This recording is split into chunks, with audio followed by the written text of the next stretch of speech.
Ogechi placed the amulet under her pillow as instructed. As she drifted into a fitful sleep, she was soon plunged into a vivid, haunting nightmare.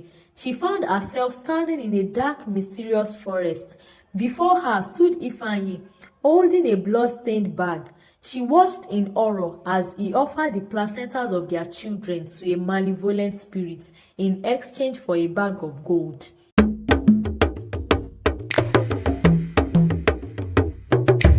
Once upon a time in Omutu, a small village nestled at the foot of a great mountain, there lived a poor farmer named Ifeanyi and his loving wife Ogechi.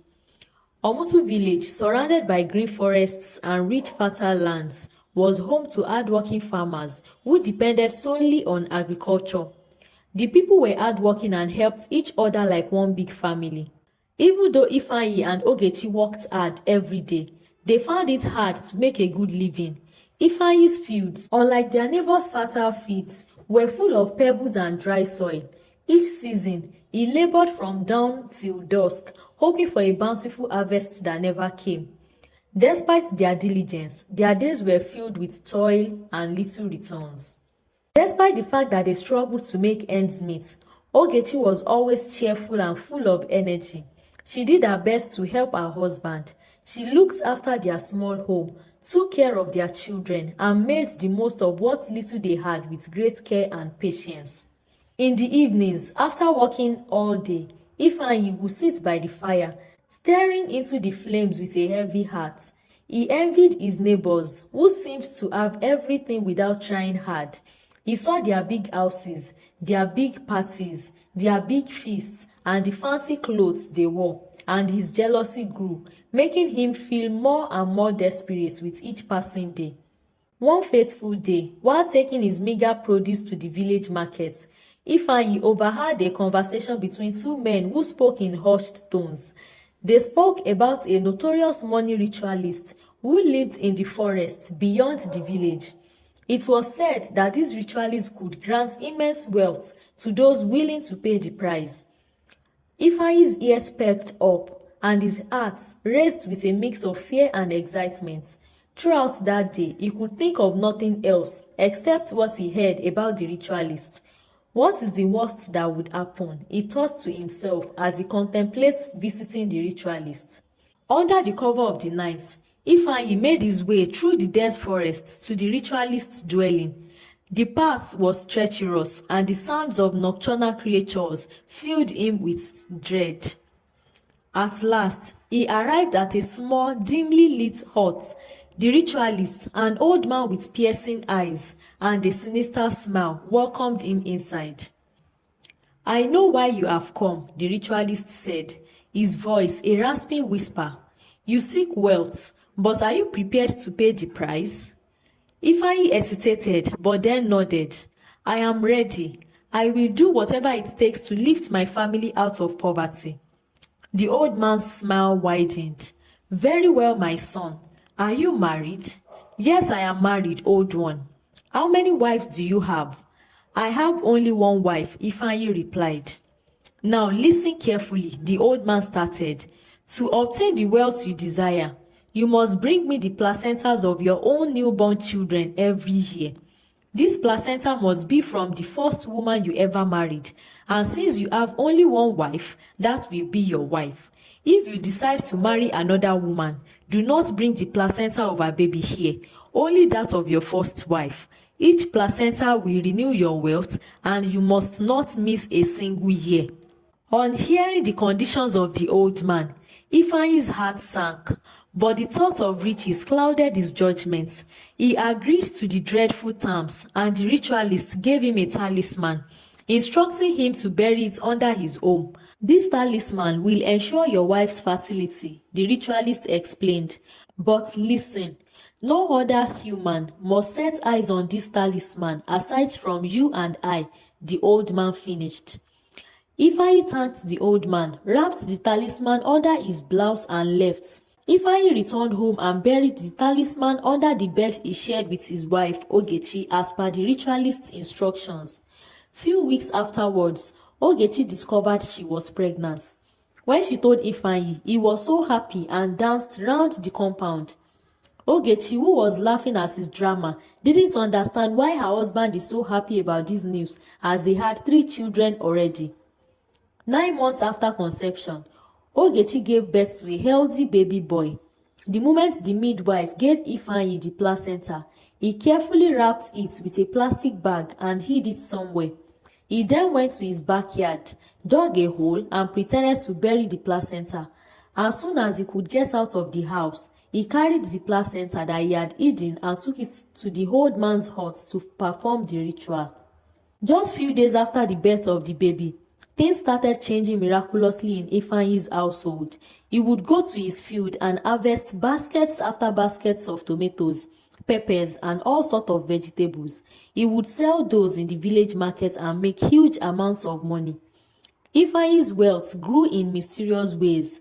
During yam harvest season, Ifeanyi would have the biggest and sweetest yams to sell in the market.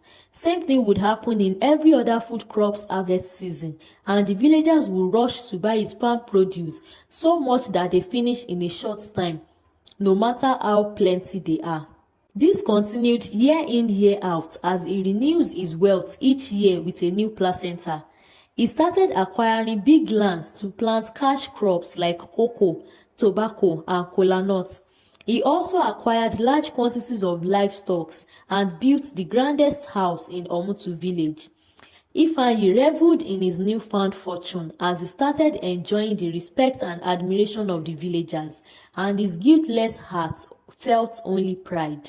Ogechi, meanwhile, struggled with her constant pregnancies. Her once vibrant spirit began to fade. Her health deteriorated with each birth. Every year brought forth another pregnancy, another child, and more pain. At every point in time, Ogechi would be heavily pregnant while still carrying a baby on her back and tending to another crying toddler. The villagers began to talk behind her back, for they had never seen such a thing as a woman who churned out babies every year. They watched in shock and disbelief as Ogechi's belly swelled year after year, her body weakening under the strain. Conversations at the market and gatherings were filled with pity, confusion, and most times mockery.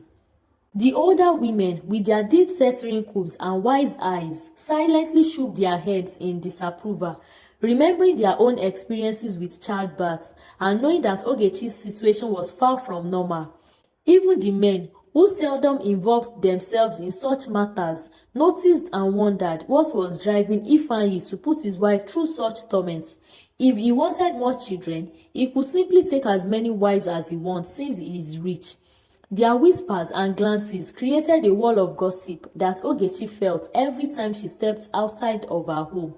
Soon, the burden of tending to so many children while still pregnant kept Ogechi confined to her home. Her body grew weaker with each passing year, and the strain of childbirth often left her bedridden for weeks. Each new pregnancy only made her condition worse. She could no longer keep up with the household chores with the same energy and care. Anytime Ogechi complained, Ifeanyi would hire as many maids as she needed. Soon enough, their big home was overflowing with maids. There were several maids for every task: cooking, cleaning, and taking care of the children. The house buzzed with activity from dawn until dusk. But no amount of maids could make Ogechi regain the energy her body lost with each pregnancy. Her strength waned, her body weakened, and her spirit dimmed. The constant physical and emotional toll was unbearable. Her days were filled with the ache of swollen feet and sharp pains in her back, the relentless fatigue that clouded her mind day and night. Nights were no better as she lay awake, feeling the life grow inside her. Her eyes lost their sparkle, her laughter faded, and her once bright smile became rare. Ogechi endured silently, her eyes filled with an unspoken plea for relief that never came. As Ifeanyi's wealth increased, so did his arrogance. The once humble farmer now strutted through the village, flaunting his riches. He threw lavish feasts, wore the finest clothes, and basked in the admiration of his peers. Not for once did Ifeanyi feel guilty that his wife Ogechi couldn't enjoy their wealth, as her health suffers at the expense of the wealth only he is enjoying. The villagers, unaware of the true source of Ifanyi's riches, marveled at his prosperity as they flocked to his house for one favor or the other. He became highly respected and sat only in the league of kings and chiefs. One evening, Ogechi found out that she was pregnant yet again, after 19 children. In desperation, she decided to seek the counsel of Ama, an elderly woman in the village, known for her wisdom and connection to the ancestors. Ama lived in a modest hut at the edge of the village, surrounded by a garden of medicinal herbs and sacred symbols. Ogechi approached Ama with a heavy heart, seeking answers and comforts. Ama welcomed her with a warm embrace and invited her to sit by the fire. As Ogechi shared her fears and suspicions, Ama listened intently, her eyes reflecting a deep understanding. "My child," Ama began, "children are gifts from the gods. You cannot stop their coming if the gods have chosen you as the vessel. But we need to do something about your deteriorating health. Something tells me there is more to this. I can feel dark spirits roaming around your soul." She finished and handed her an amulet.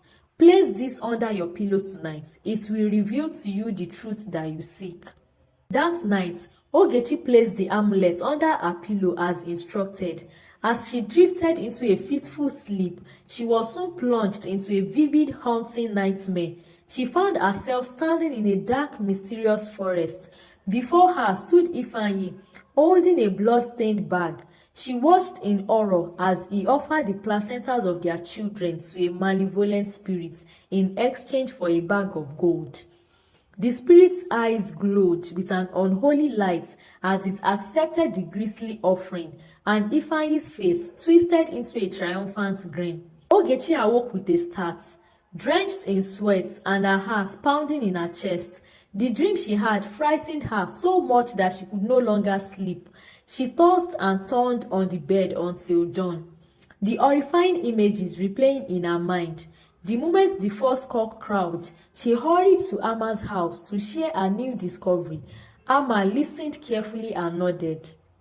"My child," Ama began, "the spirits have revealed to me the darkness that plagues your family before you came. Your husband has made a pact with a money ritualist, trading the essence of your unborn children for wealth. This is why you suffer and why your health declines with each birth." Ogechi's heart shattered at Ama's words. Tears streamed down her face as the weight of the truth settled upon her. She felt a mix of anger and sorrow. She knew she had to act, not only for herself, but for the souls of her children and the future of their family.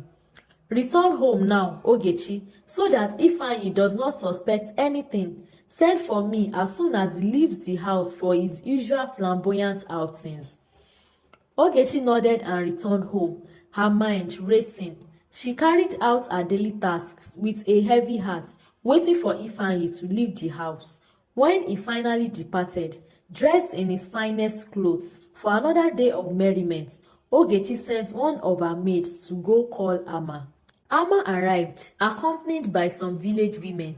They entered Ogechi's home and immediately began preparations for a purification ritual. Ama made a fire in Ogechi's backyard and they formed a circle around the sacred fire. Ogechi's maids also joined in the ritual, the women chanting and invoking the spirits of their ancestors.